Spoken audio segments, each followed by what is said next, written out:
From Microbe TV, this is Matters Microbial, a podcast about the wonders of microbiology, microbiologists, and microbial centrism. This episode was recorded on July 25th, 2024.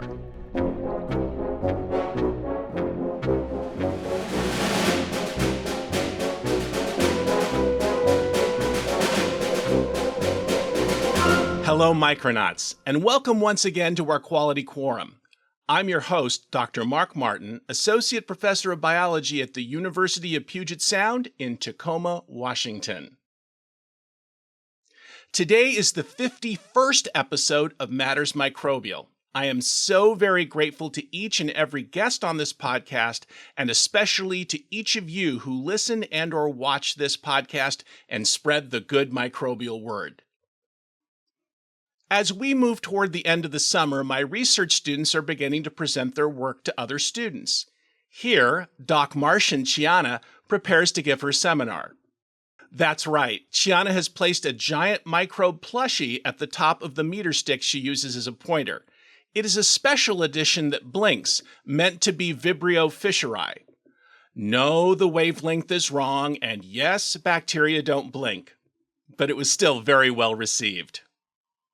Turning to today's topic, the bacterium Legionella is a strange and unusual microbe that can cause disease under certain circumstances. We all remember Legionnaire's disease. Still, it appears with some regularity, as you can see from these 4 headlines from the last 6 months. And who better to talk with the podcast about this organism and its adaptation to a life shuttling between biofilms, amoebae, and lung cells than Dr. Michele Swanson of the University of Michigan. She will also tell us about her journeys into science outreach and improving the postdoctoral experience during career building. Michele is also a host of This Week in Microbiology, so today she is Matters Microbial adjacent. Michele, it is always wonderful to chat with you. Welcome to the Quality Quorum for today. Thank you. It's such an impressive group that you've collaborated with on these podcasts. I'm honored to be part of it.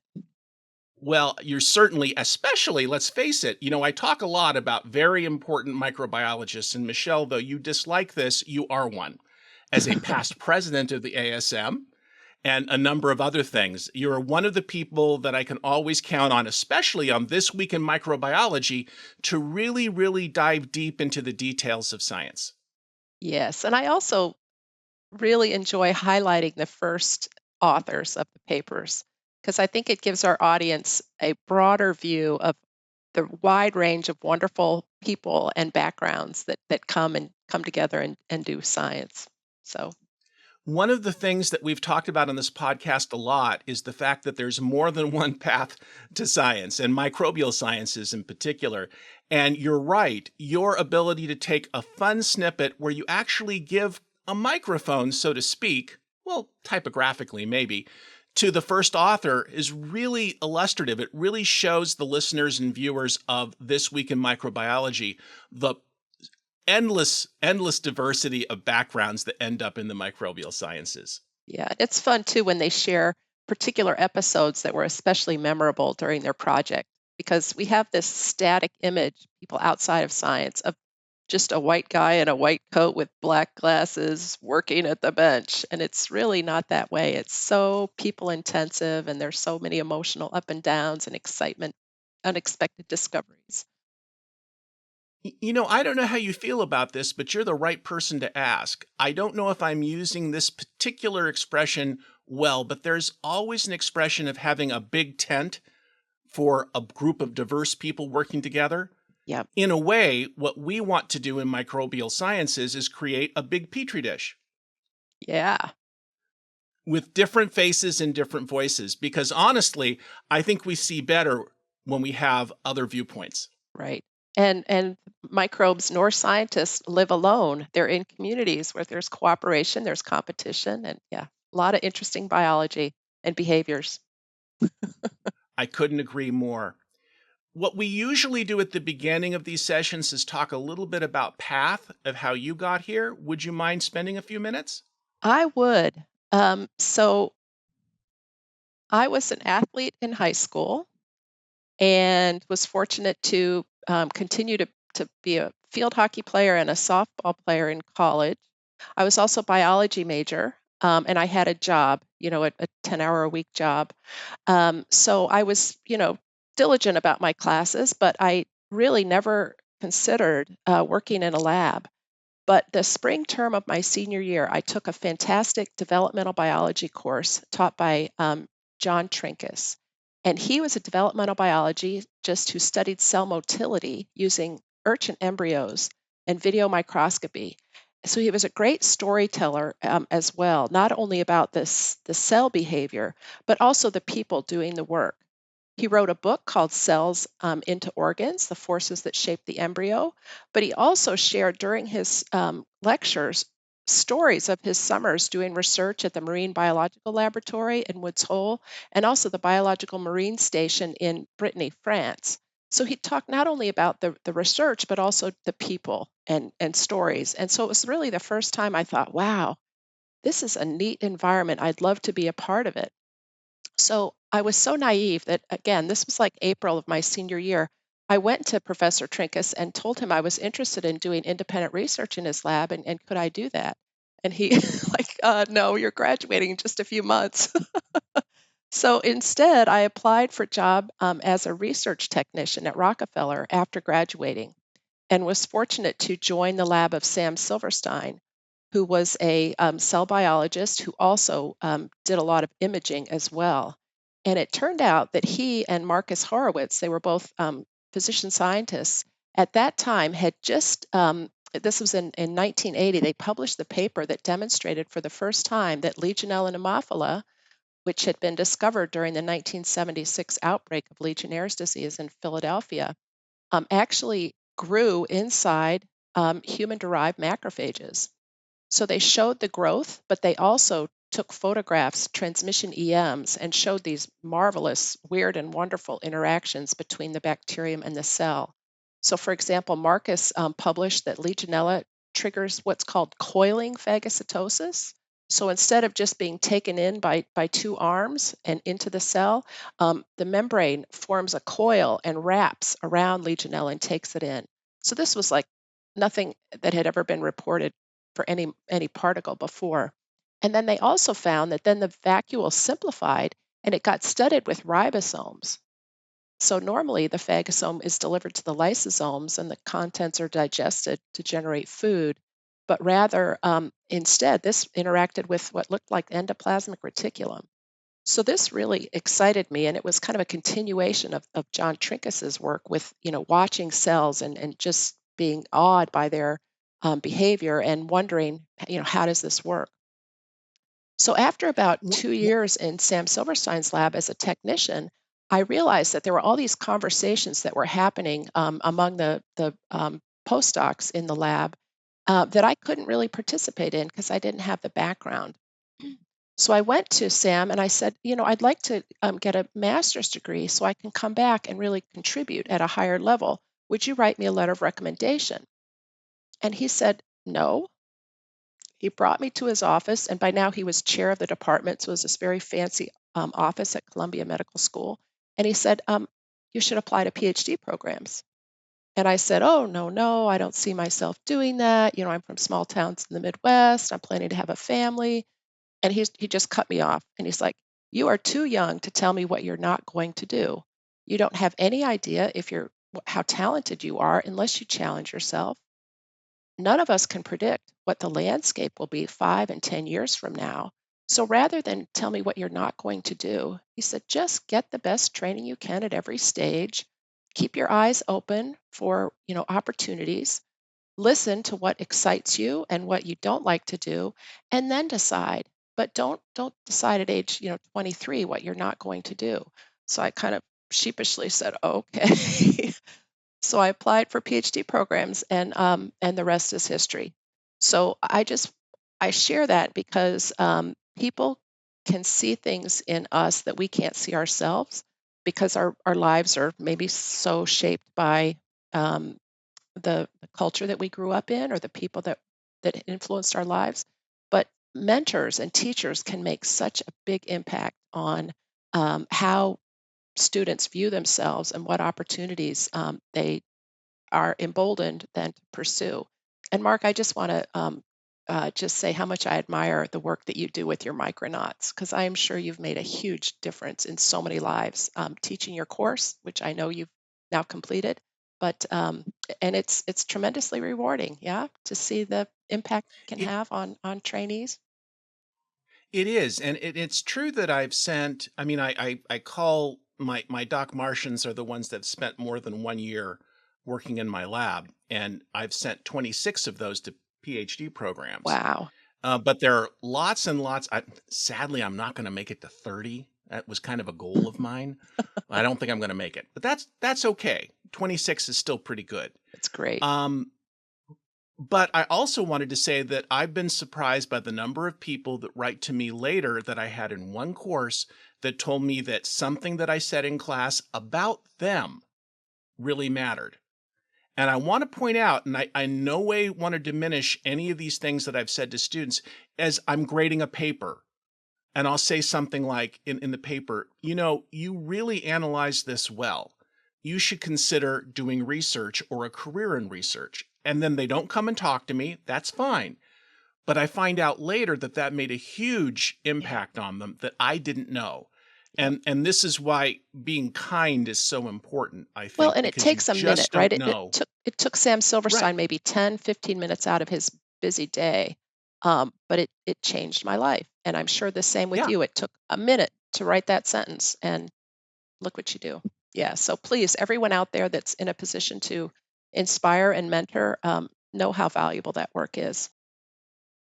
And mentorship works in all directions. I mean, I have been mentored by people much younger than myself. So, I mean, remember, we're all here to help one another. I know that sounds like a Hallmark card, but it's also true. Yeah. Quality quorums. I, that's exactly right. I've never trademarked that. I guess I should. Yeah. Um, like right there. But what I was going to say to you also is that one of the things that you talked about is observation, things that haven't been seen before. Right. And I'm really struck by something that the wonderful Elio Schechter told me years ago and ended up in a couple of essays of his, a paradigm called cellular microbiology. That doesn't mean the cell biology of a microbe. What it does mean is we learn a lot about how our cells work because of their interactions with microbes. For example, how the cytoskeleton is being modified in how it works, how, for lack of a better term, the architecture of the cell membrane of a eukaryotic cell is being altered. And I'd also like to say, since we're sharing compliments with one another and building our self-esteem, you are a co-author of the textbook that I use for microbiology. So thank you. Yeah. Another part of my outreach. But Mm, you're and right that I was inspired by Sam Silverstein and Marcus Horowitz, who I think were some of the original cellular microbiologists. They are the first ones that discovered Legionella can actually grow inside macrophages and documented some of the hallmarks of that life cycle. I then pivoted though, so and I will. when I followed Sam Silverstein's advice and applied for graduate school, I started in Marion Carlson's lab. She was a fantastic yeast geneticist, and then transferred and finished my PhD with Fred Winston. And they both taught me the awesome power of yeast genetics. So then for my postdoc, I was able to combine both my love of the cellular microbiology and the application of microscopy with power of genetics by studying Legionella and maybe regarding it in some ways. Many people in the field use it as a genetic probe of macrophage biology. So, Michelle, before we embark on our study of Legionella and its wonderful, intricate system, can you talk a little bit about the effect it has on people? I sure can. If you're unfortunate to inhale Legionella and it invades one of your white blood cells that patrols your lung, eats it, and if you don't have a strong immune defense system because you're older, you're a heavy smoker, et cetera, the bacteria start to replicate and they basically cause a pneumonia that can be quite severe. So that is the threat of Legionnaire's disease. It's a bacterial pneumonia that in people who don't have a robust immune system can have a very severe case and some can die. I've read a lot of science fiction all my life. And one of the things that always bothered me as a biologist is the idea of, and just hear me out, some alien plague affecting humans. And I would say you're more likely to get lettuce wilt than an alien disease. But Legionella lives in amoebae and other protists as well as our cells. So that's something that I was really taken aback by. Yeah, and whenever I'm talking just to somebody on the street about Legionella, I say, it's not a bacterium that we share with each other. It comes from a water source. So its natural home is out in freshwater ponds or in the engineered water systems, unfortunately, where it lives in communities called biofilms. But then if we have engineered equipment that throws contaminated water into the air, we can inhale it, and then our white blood cells that patrol the lung to keep our lungs sterile and healthy, or not sterile, but healthy, um, are so similar to amoeba that crawl around and eat bacteria for food in the environment that all of the tricks that have evolved in the pond to allow Legionella to grow inside amoeba, which usually eat and digest bacteria, those same strategies for survival in the pond also equip Legionella to grow in a resting macrophage in the lung of someone who doesn't have a robust cell-mediated immune response. So it's This uh, It's amazing and just unfortunate. amazing. Oh, yeah, and yeah, I should say I sometimes check myself, as the young people say, when I'll talk about some kind of organism that causes disease. See, I'm trying to be careful, Arturo Casadevall, not to say pathogen. Anyway, the issue I'm trying to get at is that I'll say that something is really cool or fantastic, and I'm talking about an organism that causes diseases. I Yeah. am not patting it on the membrane or patting it on the pilus for causing disease. What I am saying is that the strategies are wild and wonderful and fine-tuned by so many millions of years of evolution. And that's the part that I enjoy and react to, I think. Yeah, and that's certainly true of Legionella. It co-evolved with amoeba and protozoa that live out in nature. So we could say from the pond to the lung. That's quite a journey, right? Yeah, and it's an accidental one. Humans are a dead end for the Legionella because we don't spread it to one another, um, nor do we uh, efficiently put it back into the water system. So it's unfortunate both for the human and for the microbe. They have that encounter. It's fascinating. So the life cycle of Legionella, again, starts in amoebae. And also, as you say, involved in biofilms, are they able to live within the biofilm, or do they still require a protist? They can grow, yes, they can grow in both. If they're nutrients plentiful, they can grow, in broth in the laboratory or in biofilms Mhm. in water systems. And then amoeba and protozoa come and graze off the biofilm. And so they also then were under severe selective pressure to also figure out how to block being digested Yes. and eventually replicate in those predatory amoeba. Oh, it's so fascinating. And Yeah. again, I'm not approving of it. Um, by the way, may I ask a question, and you may not know the answer? Is there a negative impact on the protists that bring in Legionella? So there's not a large literature on that. Certainly, the protists that we study um, serve as hosts, but then when Legionella exits the host, it's usually toxic to the host. So yeah, I don't think it's a good idea for the amoeba or the protozoa to have it. Although there are some, the Legionella genus includes a wonderful variety, and so there are no doubt some Legionella that live more as uh, passing through neighbors, but not enemies. But it's a large Fascinating literature that stuff. I'm not familiar with. Oh, I didn't mean to put you on the spot at Not all. at all. I'm I just comfortable. it just occurred to me and all the rest. So Yeah. basically, Are there, I know you want to spend some time talking about other aspects of career and moving forward. And we have, you were kind enough to kind of give me an outline of where you wanted to go for things. But is there anything else that you'd like to say about Legionella? I would love a story that from your research that we could tell them if you have one that you'd Yeah. like to tell. Um, as I reflected on my lab's progress over the years, I really loved the story that we were culturing Legionella in broth, and we found that if we took cells out of the broth too early, or some people just culture Legionella by patching them on the agar, and if that patch was too young, and we added the cells to our macrophages, instead of the bacteria being the pathogen that they're famous for, they would get digested. So when cells are in the log phase, they get eaten like food, like any other garden variety bacteria.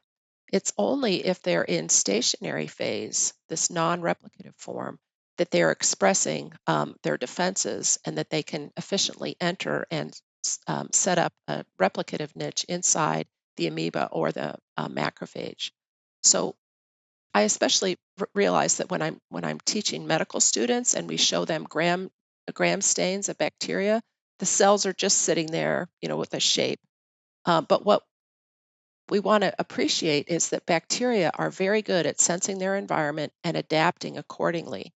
So in the case of Legionella, what we've discovered by applying a number of lovely genetic screens is that they are sensing nutrients. If they have enough nutrients for one bacterium to become two and two to become four, they devote all of their energy to replication. And then, as nutrients become limiting, especially that would happen in a vacuole within a host cell, they are able to sense this lack of nutrients through a well studied and described pathway called the stringent response, where the ribosome proteins, part of the ribosome, can sense that they're not being loaded with the tRNAs that have the amino acid attached, and that triggers a stress response and production of what we call an alarmone, a small molecule PPGPP, that then coordinates a massive reprogramming of gene expression. So the bacteria shut down the components that permit them to make two bacteria into four, and instead they switch to kind of the flight mode. They become much more resilient. They make a beautiful flagella. They also make a type 4 secretion system so that they can poke a hole in the host membrane and lyse their host vacuole and cell and swim away. They're now resistant to osmotic shock and other stresses, so they can survive the unknowns of their water environment or lung tissue. And then they can efficiently use their type 4 secretion system when they encounter a new host to deliver a payload of virulence factors that have been studied by many, many colleagues in the Legionella field. And those equip them then to exploit the professional phagocyte as a replication niche. So they'll modify their vacuole and eventually replicate inside the new host to become four, four become eight, et cetera, until they've depleted that cell of nutrients. And then again, they switch from replication back to this transmissive phase. So that paradigm is one that my lab established. A number of talented graduate students contributed to genetic screens, and I'm quite proud of that and find it really beautiful biology. Very simple, because I was voted biggest eater of my high school class in high school. Um, so I'm very proud, and I thank my five brothers and sisters for this. That I too care much about food supply and my next meal. So it's maybe fitting that I study Legionella, which also uses nutrient supply as a signal to determine whether to keep replicating or instead switch to this flight and infection mode or transmissive phenotype. What I love about this, Michelle, please forgive my enthusiasm. What I love about it are the number of times I see, for lack of a better term, a biphasic response. So an organism has one condition where it wants to take advantage of just where it is as well as it can do that, and then dispersal. And once again, we've seen that particular playbook. I mean, reflected differently through different genes and different strategies, but the same overall idea. Yep. And it gives me such pleasure because I feel that I start to see a little bit of what's behind it. Um, there's a saying, and it's Leslie Orgel's rule number 2, but it's actually attributed to Francis Crick, and it's evolution is smarter than you are. And it really is. And you see glimpses of it. It's just like when we make a screen in the laboratory to look at what bacteria do. We really need to think down and sit down and think about it and ask the question, is that screen showing us what we think it is? And often we get fooled. Yeah. And that's one thing I love about genetics. When you do classic genetic screens, rather than now, looking at the list of genes that we know are encoded and choosing which one you think is most interesting, instead, we let the cell tell us what they need for a particular trait that you're studying. So in our case, we knew when Legionella switched to this flight mode, they made a beautiful flagella so they could swim. So Brian Hammer, my first PhD student, made a fusion between the promoter of the flagellin gene and green fluorescent protein. And we saw that Legionella are not green when they're replicating, but when they enter the stationary phase, they stop replicating and they turn bright green. So we can see that under the microscope. We can also see green colonies. So that set us up beautifully to just look at a mutagenized population of cells, plate them, and ask who can't turn on green when they form a colony, and then go into those cells and say, okay, cell, what is it that you need to be able to turn on the flagellin response and the transmissive phase. And that's how we identified many components of the astringent response, including like the sigma factor RPOS, that's critical for stationary phase biology in many, many different bacteria and other components. So Oh, let this this gives me use such joy. genetics to let the cell tell you what's important. There's an old-fashioned expression that I heard when I was an undergraduate, that a biochemist flies over a cell, drops a bomb on it, and looks at the pieces. A geneticist basically looks at what goes in and comes out of a cell and makes guesses about what takes place inside. Yeah, And I don't think either paradigm is accurate nowadays, but it certainly does show a mindset. And right. geneticists, and that's how I'm trained, they love what you just described. Yeah. And I can think off the top of my head of 3 other systems that use similar kinds of approaches to interrogate what's necessary. And again, we all have a thing about color or light or something visual about it too. Yeah. And again, I credit my early mentors, John Trinkus and Sam Silverstein, Marcus Horowitz, who really sucked me into the beauty of the microbial cellular microbiology and looking directly at the cells. I'd also like to say that last week on the podcast, I talked about these 3 rules of research that I came up with. And I want to make sure that the first one, which is, there's one ego per lab and it's not yours. And I don't mean that there's one big boss. That's not what I mean. What I mean is ego is the enemy. And over again, I am so heartened to hear the way that this is a team effort being described by person after person on this podcast. This idea of one person at home figuring out something that may happen under some cases, but most of the time it's a group of people coming together, bouncing ideas off one another. I feel uncomfortable saying, my lab, for example. It should Right. be our lab, right? And that's certainly how you're presenting things.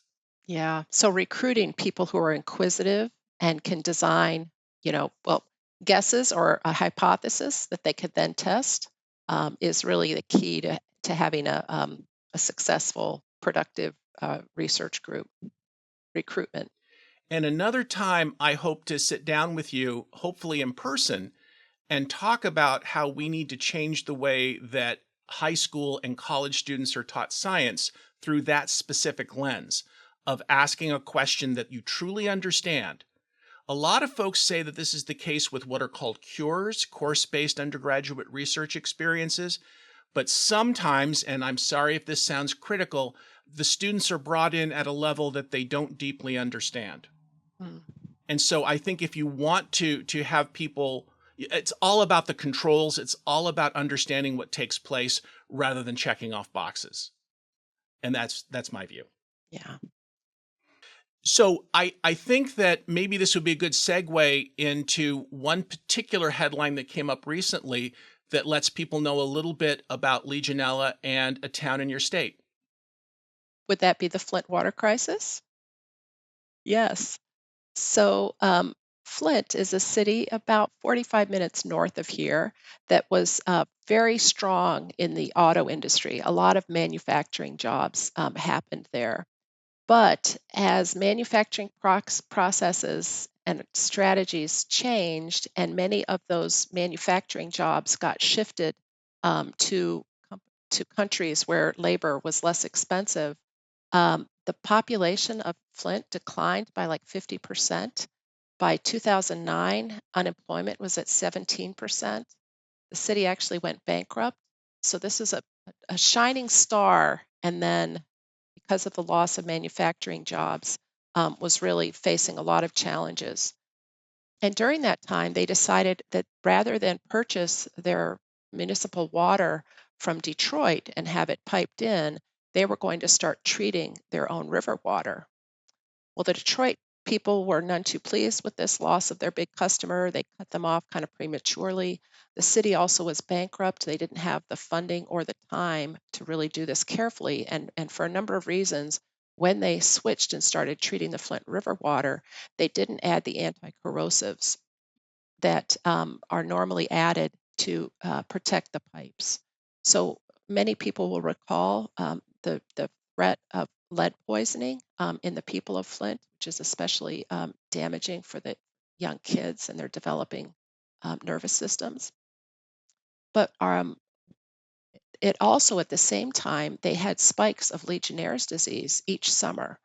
So not only were people distressed about the lead contamination, but also now dozens of cases of Legionnaire's disease, and actually 12 people died during these two consecutive summers. This was in 2014 and 2015.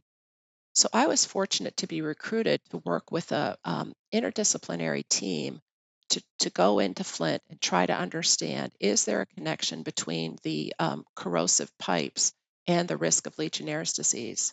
So we had epidemiologists, infectious disease doctors, water engineers, a really neat, diverse pool of scientists that worked together with funding from the state health department. And what we found is that, well, we were fortunate to have 6 years of chlorine measurements that were taken weekly at eight fixed points around the city of Flint. So in the 2 years before, while they were still buying their water from Detroit, all of the chlorine measurements tracked tightly across those 8 points in the city. Then when they switched and started treating their own river water, the chlorine measurements just kind of went haywire. Some regions of the city had very high chlorine levels, others had low levels of chlorine, and others were kind of bouncing around. And then once after 2 years of this, when they switched back to purchasing their water and having properly treated water, the chlorine numbers fell back into line.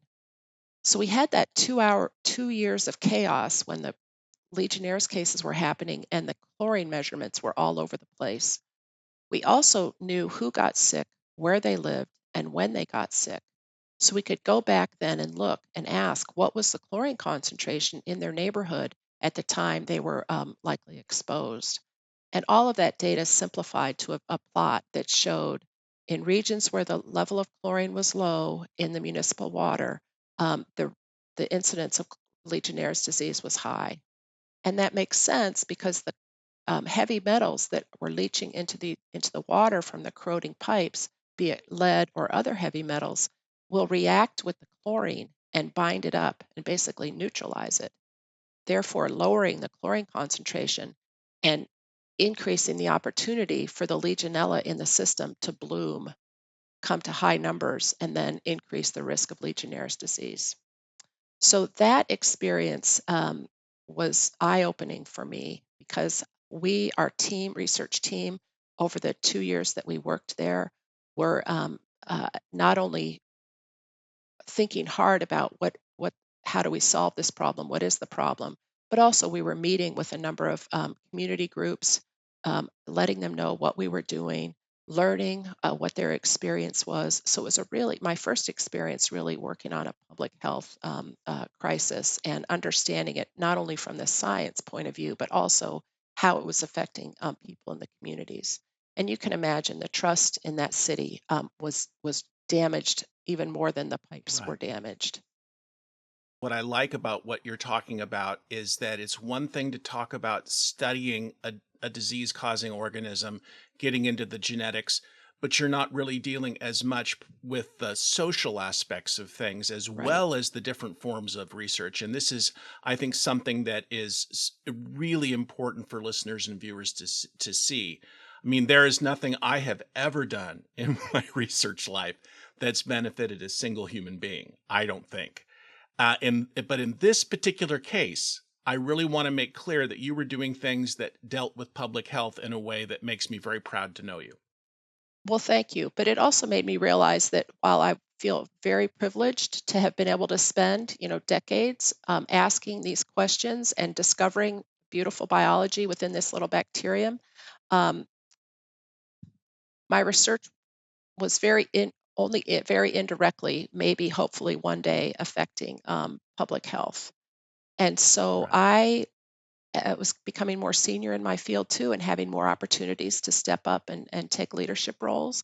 And so, because of the Flint water crisis and that experience, I decided to shift my priorities and begin to devote more time to advancing the next generation, something we can do at a university, and also through our public work, public education, like podcasting, for example. So I can talk about a few more of the opportunities that I got um, because of the Flint water crisis and the public outrage and the attention it drew. Um, the National Academy of Sciences, Engineering, and Medicine um, pulled together a group to really study Legionella and Legionnaire's disease in this country and to look at what our practices were and make recommendations. So, after a 2 year, really wonderful experience, again, with thought leaders from many different fields, we published a report that's available online about managing Legionella in water systems, and it makes a number of recommendations that range from clinical practice diagnostics, where improvements need to be made, to research questions that should be funded, also recommendations on advancing our water management policies and treatments, and also building codes. So that was very rewarding. I learned so much about this bacterium that I'd spent so much time studying its intricacies, but I learned about some of the practical issues.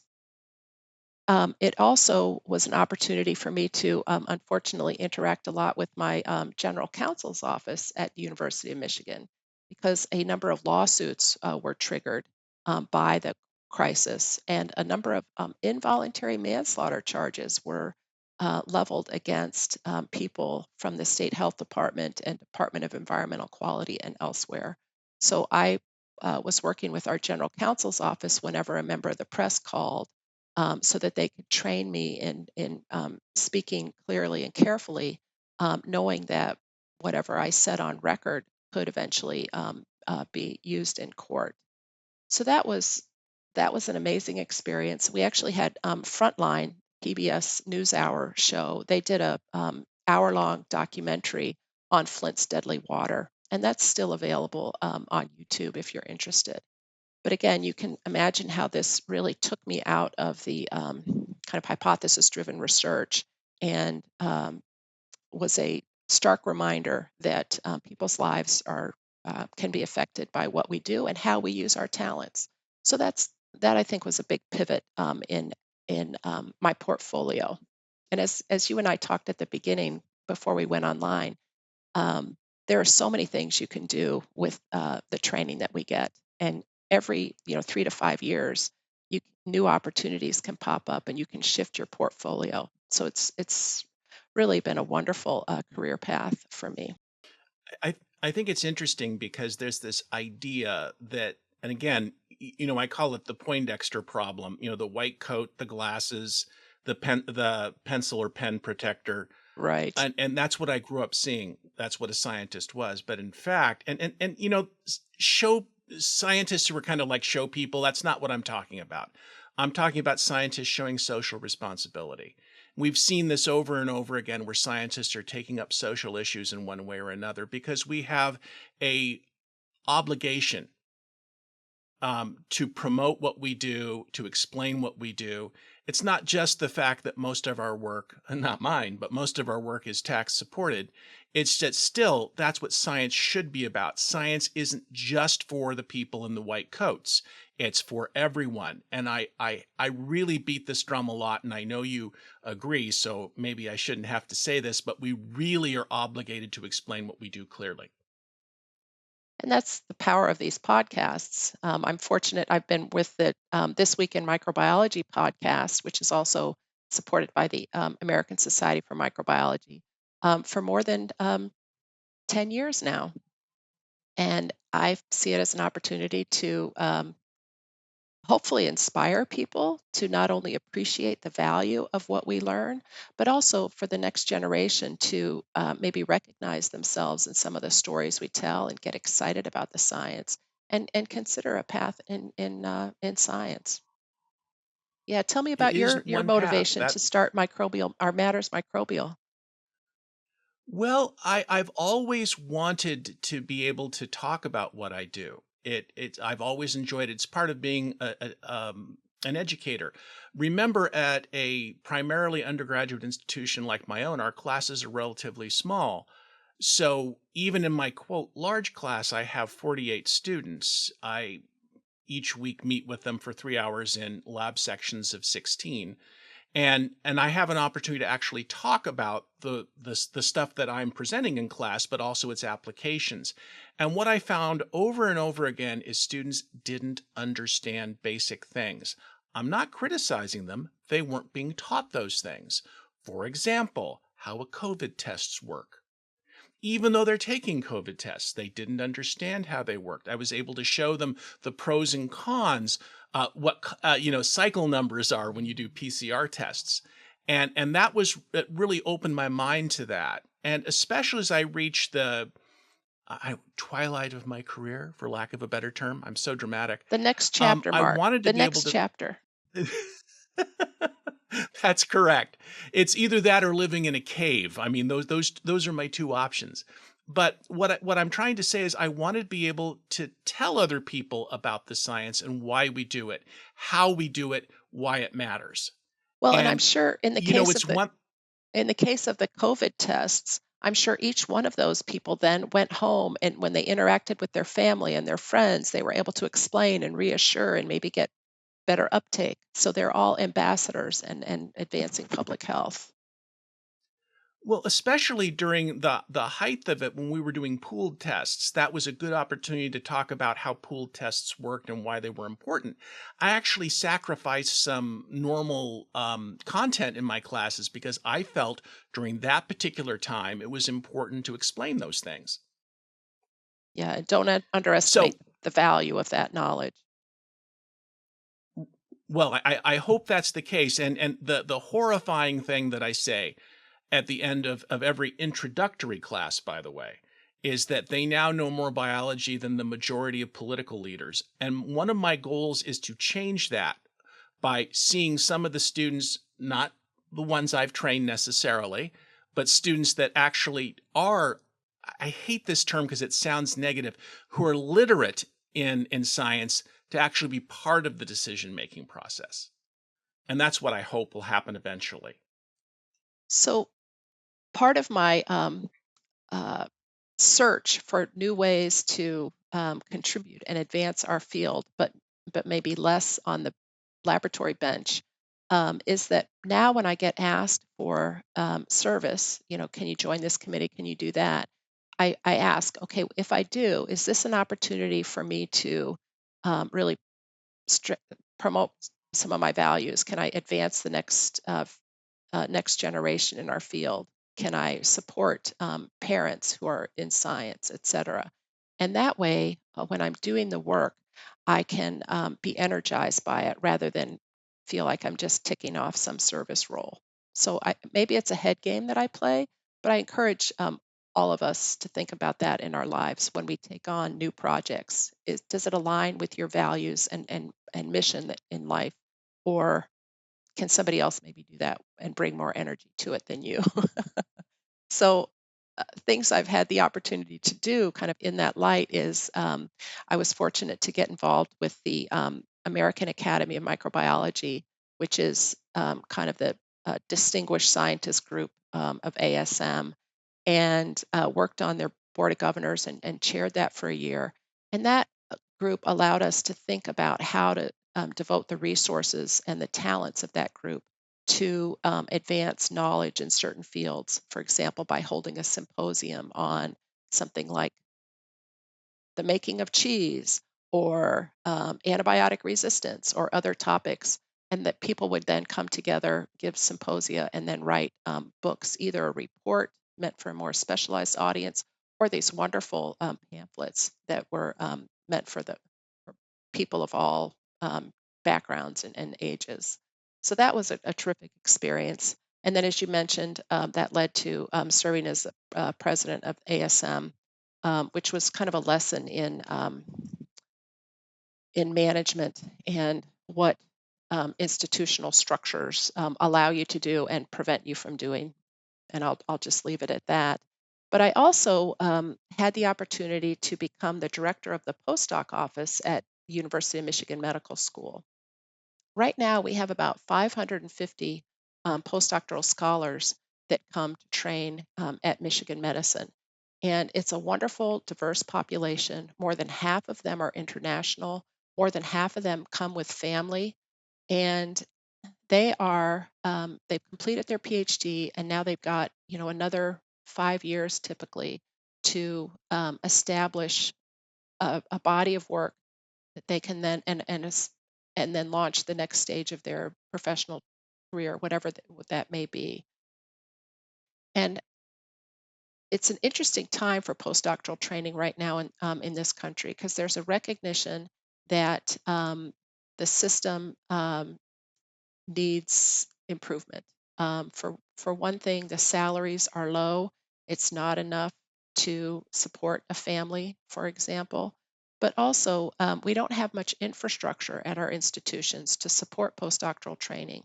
So, unlike our graduate programs, for example, where you have a graduate chair in each department, they have thesis committees that meet regularly, they have classes, they're with a cohort of people. Postdocs are just recruited by individual faculty members, and too often they're kind of in the shadows and are less aware of all the resources that are available to help them advance in their career.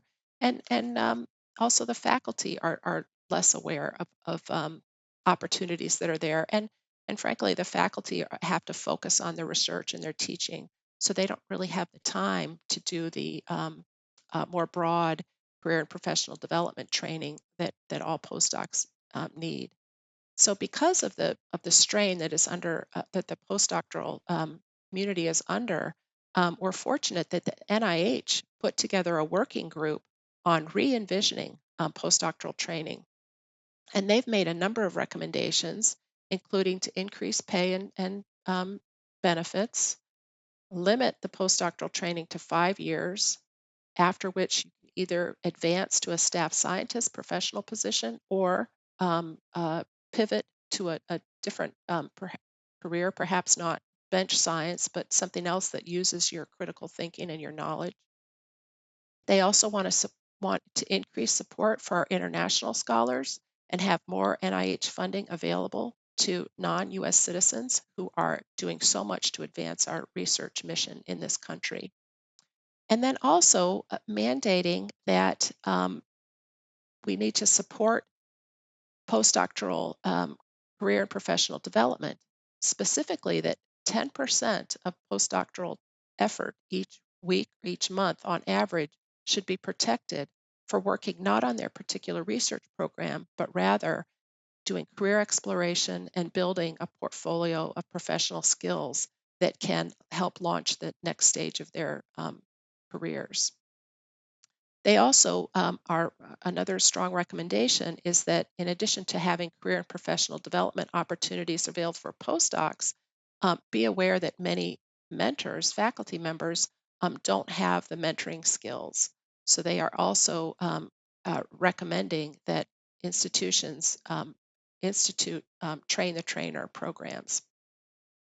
So all of this has motivated us in our office, and this is really thanks to leadership of Mary O'Riordan, who is the Associate Dean of Graduate and Postdoctoral Education, that we are now trying building at Michigan Medicine infrastructure to support our postdoctoral trainees, and it's also going to support the faculty mentors.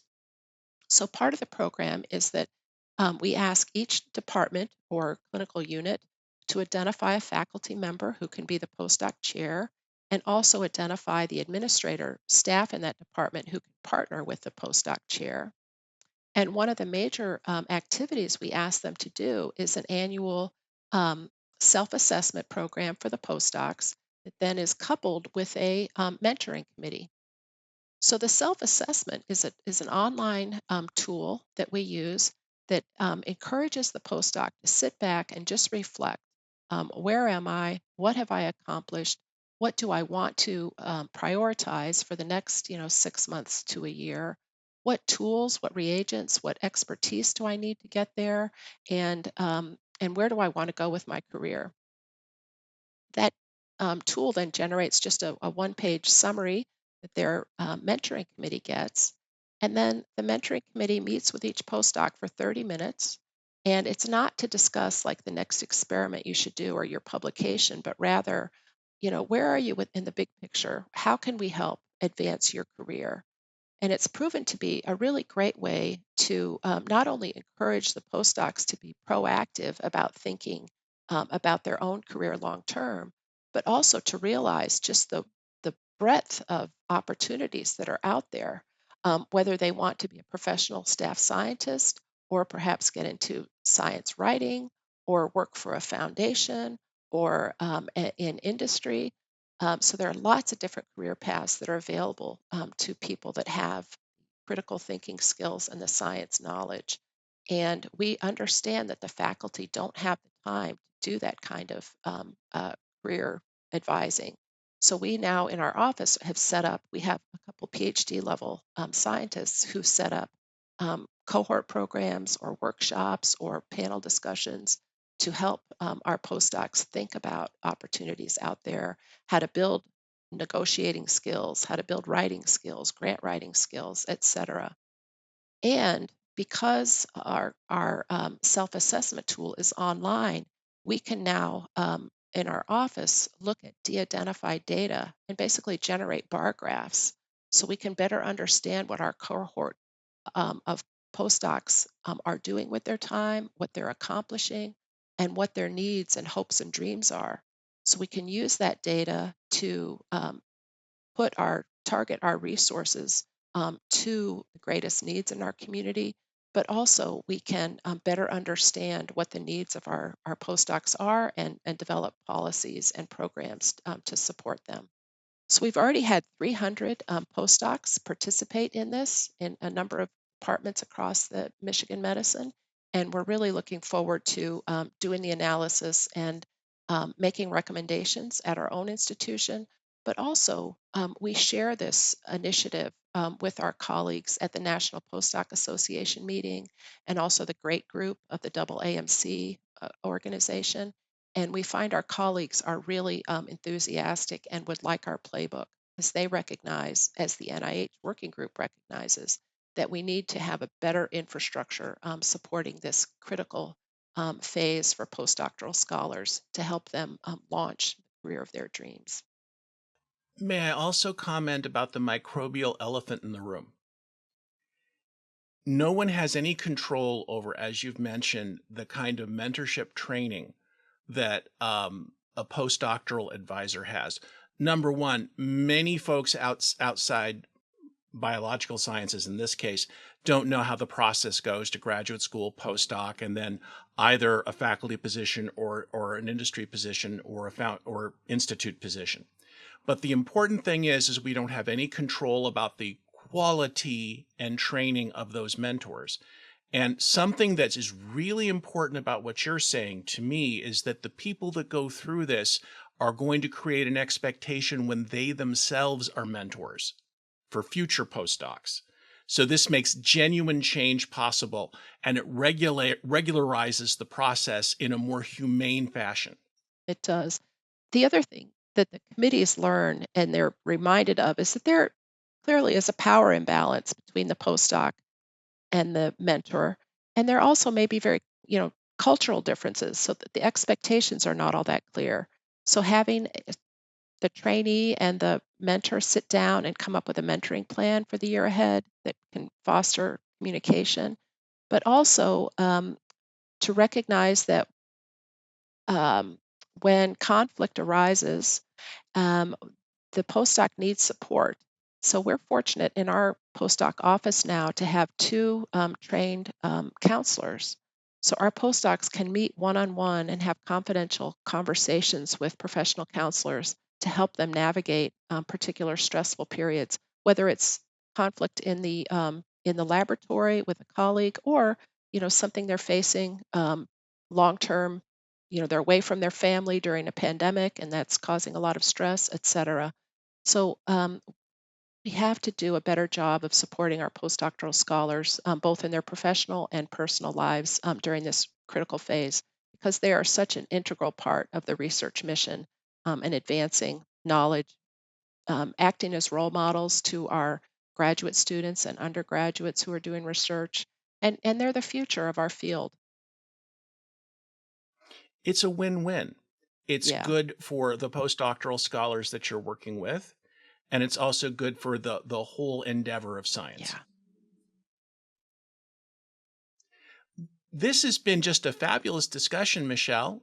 And normally I ask people the kinds of things that sold them on microbiology. You already answered that question so eloquently. I also know that you have another appointment coming up Well, soon. I would like to say what really Please. hooked me on science in the first place was when I was a technician. Like I had never done any research as an undergraduate. I'm in this terrific research lab at Rockefeller University, and there are all these conversations happening among people from all different backgrounds, a pretty wide range of personalities, but really smart and passionate people about what they do. And I just wanted to be part of that community.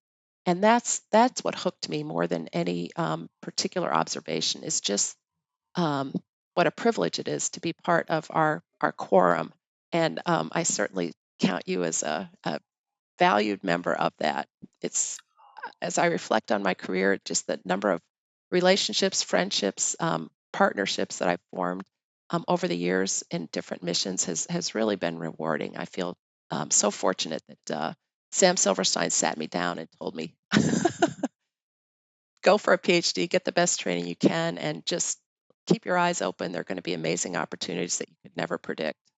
And that's proven to be true. There's a there's a book that came out recently, and there's a television series about this. It's called Dark Matter. The whole idea is about if it's possible to look at other realities where you made different choices. And the reason that I bring this up is it just takes a moment to support people, and it can be an absolute game changer. That 15, 20-second conversation, that comment on a test, that writing an email to someone whose work you admire, you have really no idea.